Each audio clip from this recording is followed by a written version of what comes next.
OnePlus কোম্পানিটা যখন journey শুরু করেছিল তারা শুরু করেছিল ফ্ল্যাগশিপ কিলার হিসাবে, অর্থাৎ স্পেসিফিকেশনস দিত ফ্ল্যাগশিপ ফোনের মতো, অথচ দাম নিত একদম কম দামে, অর্থাৎ মিড বাজেটের ফোনগুলোর মতো। কিন্তু এখন ভালো স্পেসিফিকেশনস দেওয়ার সাথে সাথে ওয়ানপ্লাসের ফোনগুলোর দামও ফ্ল্যাগশিপ ফোনের মতোই হয়ে উঠেছে। ওয়ানপ্লাস নিজেই এখন একটা ফ্ল্যাগশিপ কোম্পানি, কিন্তু এই মিড বাজেট সেগমেন্টে সেখানে ওয়ানপ্লাসের কোনো ফোন নেই। সেই ঘাটতিটা পূরণ করার জন্য ওয়ানপ্লাস নিয়ে এসছে তাদের নট সিরিজ। ওয়ানপ্লাস নটের প্রথম ফোন যেটা, সেই ফোনটা কেমন হলো আজকের ভিডিওতে সেই ফোনটার আনবক্সিং করব, ফার্স্ট ইমপ্রেশন এবং একটা ছোটোখাটো রিভিউ, কেমন হলো ফোনটা আমরা হাতে পেয়ে, কেমন অনুভব করলাম, কেমন লাগলো, সব কিছু আপনাদের সাথে শেয়ার করবো। তাই ভিডিওটা শেষ অবধি দেখবেন। ভালো লাগলে তবেই লাইক করবেন, আর ভালো না লাগলে অবশ্যই ডিসলাইক করে যাবেন, সেটা ভুলবেন না। এই ফোনটা নিয়ে প্রচণ্ড হাইপ তৈরি হয়েছিল, ফোনটা হাতে পাওয়ার খুব ইচ্ছা ছিল এবং হাতে পেয়ে মনে হলো যে হ্যাঁ, হাইপ তৈরি হওয়ার মতোই একটা প্যাকেজিং। আসলে ওয়ানপ্লাস নিজেকে সবসময় দারুণ প্যাকেজিং দিয়ে সবার থেকে আলাদা করে রাখে। তারা চেষ্টা করে প্রতিটা জায়গায়, প্রতিটা ছোটোখাটো জায়গায় নিজেদেরকে অন্যদের থেকে আলাদা দেখানোর জন্য। তো ওয়ানপ্লাস ফোনটা বক্সটা হাতে নিয়ে বেশ ভালো লেগেছে, খুব আগ্রহ ছিল। বক্সটা খুললাম, ভিতর থেকে একটা ইউএসবি কেবল আছে, একটা বড় সড়ো চার্জার আছে, 30 ওয়াটের চার্জার, এবং এই বক্সের মধ্যে একটা সিম ইজেক্টর পিন আছে, একটা ব্যাক কেস আছে বা ব্যাক কভার। ফোনটা খুলে দেখছি, ফোনটা সত্যি দেখে হাতে নিয়ে চমকে উঠতে হয় আসলে, কারণ এত সিম্পলিস্টিক ডিজাইন, এত সাধারণ, এত অর্ডিনারি, অথচ এতটাই প্রিমিয়াম, এতটাই সুন্দর লাগছে দেখতে। সত্যি ফোনটা হাতে নিয়ে আপনার ভালো লাগবেই। এই দামে প্রচুর ফোন আছে, এর থেকে বেশি দামেও অনেক ফোন আছে, কিন্তু এই ফোনটার মধ্যে কোথাও সেই অন্য রকম একটা বিশেষত্ব আছে। যথেষ্ট হালকা, ব্যালেন্স খুব ভালোভাবে মেনটেন করা হয়েছে, খুব পাতলা, স্লিম, স্লিক, এবং ফর্ম ফ্যাক্টরটাকে খুব ভালোভাবে মেনটেন করেছে ওয়ানপ্লাস। অবশ্যই এটা হয়তো ওপোর রিব্র্যান্ডেড ফোন, এটা হয়তো রিয়েলমির রিব্র্যান্ডেড ফোন, কিন্তু অবশ্যই ফোনটা হাতে নিয়ে আপনার মনে হবে একটা ওয়ানপ্লাসের প্রিমিয়াম ফোন। এত সিম্পলভাবে এত সুন্দর করে একটা ফোনকে ডিজাইন করা, এবং ডিজাইন কিনা আমি জানি না, কিছু একটা এক্স ফ্যাক্টর হয়তো থাকতে পারে। ফোনটার চারদিকে প্লাস্টিকের ফ্রেম আছে, তা সত্ত্বেও ফোনটা হাতে নিয়ে আপনার প্রিমিয়ামই লাগবে। কালারটা অবশ্যই খুব ভালো, খুব অ্যাট্রাকটিভ। আমার অন্তত কালারটা খুব ভালো লেগেছে, এই ব্লু কালারটা। এছাড়াও একটা গ্রে কালারের ভেরিয়েন্ট আছে, সেটাও বেশ ভালোই লাগছে দেখতে। ফোনটা চালু করার পর দেখা যাচ্ছে 6.44 ইঞ্চি একটা বড় সড়ো অ্যামোলেড ডিসপ্লে আছে, যেটা 90 হার্টজ রিফ্রেশ রেট সাপোর্ট করে, এবং ডিসপ্লেটা খুবই ভালো। এই যে ডিসপ্লেতে একটা প্রবলেম আছে বলে আমরা দীর্ঘদিন ধরে শুনছিলাম যে ব্লু কালারের বা গ্রিন কালারের একটা টিন্ট আসছে, সেটা কিন্তু লো ব্রাইটনেসে হচ্ছে বলে শুনেছিলাম। আজকে আমি নিজে এটা পরীক্ষা করে দেখলাম, অন্তত আমার ডিভাইসটার মধ্যে এই গ্রিন টিন্ট ব্যাপারটা একেবারেই নেই। আমি ব্রাইটনেস একেবারে কমিয়ে দেখলাম, সেখানে কিন্তু কোনো রকম কিছু দেখতে পেলাম না। এবং এটা সাদা ব্যাকগ্রাউন্ড বলুন বা ওয়ালপেপারের মধ্যে বলুন, যে কোনো জায়গাতেই গ্রিন টিন্ট কিন্তু লক্ষ্য করা গেল না। ফোনটাতে অলরেডি বুট করার সাথে সাথে একটা আপডেট এসেছে, আমি এখনও আপডেট করিনি, আপডেটটা পরে করব। তার আগে এই আনবক্সিংটা করে নিই। আপডেট করার পর শেষ অবধি কী হলো সেটা ফুল রিভিউতে আপনাদের সাথে আলোচনা করা যাবে। তো ডিসপ্লের মধ্যে একটা ক্যাপসুল শেপের নচ আছে, যেটার মধ্যে দুটো ক্যামেরা আছে।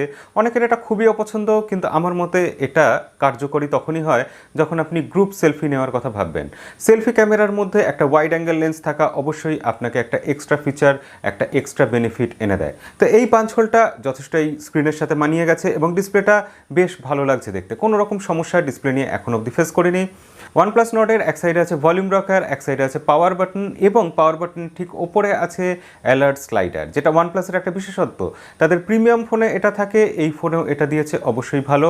এই সুইচটার মাধ্যমেই অনায়াসে ফোনটাকে সাইলেন্ট করে দিতে পারবেন, লাউডে রাখতে পারবেন, বা বিভিন্ন রকম প্রোফাইল বা বিভিন্ন রকম মোড চেঞ্জ করতে পারবেন। ওয়ানপ্লাসের এই ফোনটার সবথেকে বড় অসুবিধা যে এখানে 3.5mm জ্যাকের কোনো পোর্ট নেই। এখানে যদি আপনি হেডফোন ইউজ করতে চান, অবশ্যই একটা USB type C dongle use করতে হবে। এই ডঙ্গলটা এখানে সাপোর্ট করবে, কিন্তু সেটা আপনাকে আলাদা করে পয়সা খরচা করে কিনতে হবে। ওয়ানপ্লাসের অবশ্যই এটা উচিত ছিল, এত দাম নিচ্ছে একটা ডঙ্গল বক্সের মধ্যে প্রোভাইড করার, সেটা করেনি, সেটা কিন্তু একটা নেগেটিভ জিনিস। অনেকেই বলবেন যে এই ফোনটার একটা খারাপ দিক হলো যে এখানে কোনো এক্সপেন্ডেবল মেমোরি কার্ড স্লট নেই, অর্থাৎ আপনি দুটো সিম কার্ডই শুধু ইউজ করতে পারবেন, কোনো আলাদা memory card, SD card use করতে পারবেন না।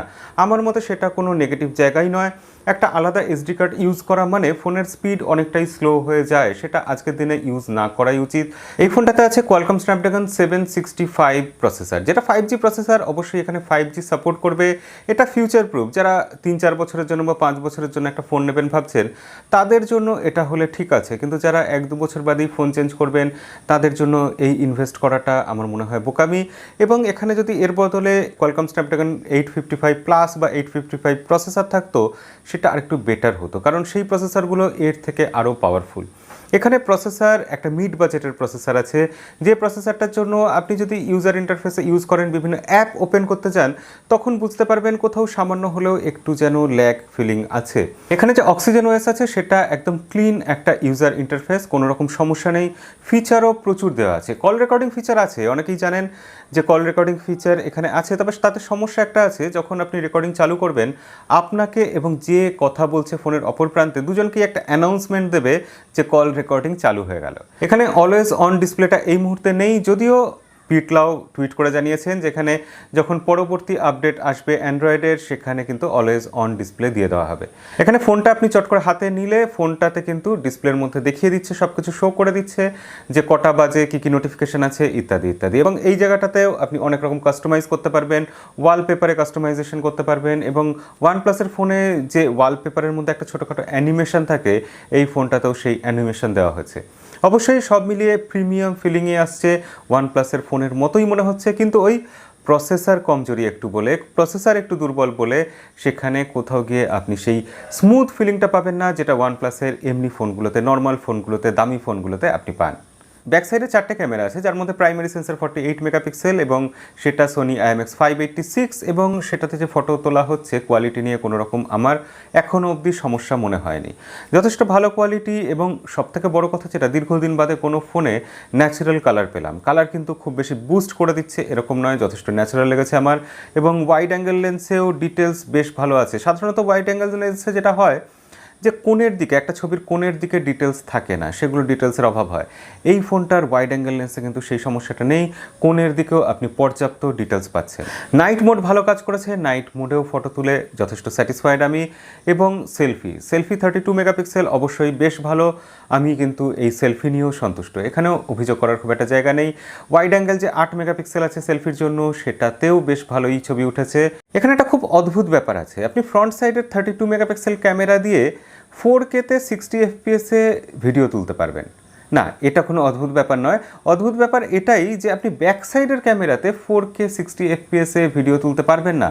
মানে আমরা উল্টোটা সাধারণত দেখি, ব্যাক সাইডের ক্যামেরাতে 4K 60 FPS-এ ভিডিও তোলা যায়, ফ্রন্টে যায় না, এখানে সব কিছু উল্টে গেছে।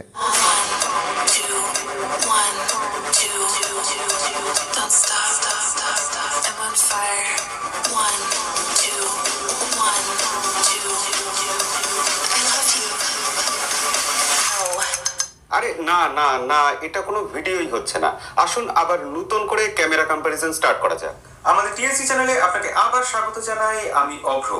এখানে একটু কমপ্লেন করার জায়গা আছে, সাউন্ড কোয়ালিটি ভালো, খুব একটা খারাপ কিছু নয়, তবে লাউড হওয়া উচিত ছিল আরও, যথেষ্ট লাউড নয়, আমার মনে হয়েছে অ্যাভারেজই বলবো সাউন্ড কোয়ালিটি। সেক্ষেত্রে সাউন্ড কোয়ালিটির ক্লিয়ারিটি ভালো, কিন্তু লাউড নয় বলে তাকে ফুল মার্কস দেওয়া গেল না। এখানে 4115 mAh ব্যাটারি আছে, 30 ওয়াটের একটা চার্জার আছে, যেটা ওই বুক চার্জারই, যেরকম রিয়েলমির ফোনে আসে, যেরকম ওপ্পোর ফোনে আসে, সেরকমই চার্জার, শুধু নামটা একটু বদলে দেওয়া হয়েছে। কল করতে, কল রিসিভ করতে কোনো রকম সমস্যা হয়নি, এবং ওয়াইফাইতে ডাউনলোড বা আপলোড স্পিড যেটা, সেটাও কোনো রকম সমস্যা হয়নি, যথেষ্ট ভালো মনে হয়েছে। এই দামের একটা ফোনে ফেস আনলক যেরকম ভালো হওয়া উচিত, এই ফোনটাও সেরকম, এটার জন্য আলাদা প্রশংসা করার মতো কিছু নেই। তো একটা আনবক্সিং ভিডিও বা ছোটোখাটো রিভিউতে এর বেশি আর কি বলার থাকতে পারে। হ্যাঁ, এই ফোনটাতে সব রকম সেন্সার আছে, গরিলা গ্লাস 5-এর প্রোটেকশন আছে, NFC কেমন আছে এখনও ইউজ করে দেখার সময় পাইনি, তবে NFC আছে। এছাড়াও এই ফোনটাতে যথেষ্ট, একটা ফোন এই দামের ফোনে যা যা থাকতে পারে মোটামুটি সব কিছুই আছে, তবে ওই দূরে একটা জায়গায় কস্ট কাটলমেন্ট করা হয়েছে, যেরকম এখানে যে 2 মেগাপিক্সেলের একটা ম্যাক্রো লেন্স আছে সেটা টেস্ট করে দেখতেও ইচ্ছা করেনি। এখানে 5 মেগাপিক্সেলের ডেপথ সেন্সার দেওয়া হয়েছে, তার বদলে একটা টেলিফোটো লেন্স হলে খুব ভালো হতো। এখানে যে 64 জিবির বেস ভেরিয়েন্ট, যেটা ইন্ডিয়াতে 25,000 রুপিতে পাওয়া যাচ্ছে, সেটা অবশ্যই না নেওয়া উচিত। তার জায়গায় যেটা 128 জিবি বেস ভেরিয়েন্ট, সেটাকেই বেস ভেরিয়েন্ট ধরা উচিত, সেটার দাম 28,000 রুপি। বাংলাদেশে এই 128 জিবি ভেরিয়েন্টটা 8 জিবি 128 জিবি 38,000 টাকায় পাবেন আপনারা শুরুতে আনঅফিসিয়ালি।